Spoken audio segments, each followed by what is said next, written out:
دغه ماشوم چې له 2 میاشتو وروسته خپلې کورنۍ ته بیرته ورسېده، کورنۍ د بلخ د والي او د دې ولایت د کشفي او امنیتي ځواکونو هڅې ستایي.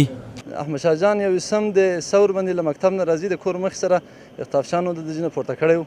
او بیا ډېر په ندرت موږ سره دوی په تماس کې ول، میسج یې کوو. نو داسې خاص غوښتنه نه وه، بس دا یې غوښتل چې هر څه تاسو خرڅ کړئ، موږ څه وایو هغه باید ومنئ. دا موږ ډېر ستایو، دوی شپه ورځ ډېر کوشش ډېر تلاش یې وکړه، بس هر ارګان چې و موږ سره ډېر تماس نیوه او کوشش تلاش دا کوو چې د ماشوم لاس راوړي او نن الحمدلله دا ورځ موږ تاسو خپله وینو. انسان تښتونه چې د پخوانۍ ادارې پر مهال خپل اوج ته رسېدلې وه، د اسلامي امارت تر حاکمیت وروسته دا ډول پیښې د پام وړ راکمې شوي دي، خو سره له دې هم اسلامي امارت هڅه کوي څو د دغه ډول قضیو عاملین قضایي ارګانونو ته راکش او د جرمونو کچه یې 0 ته ورسوي.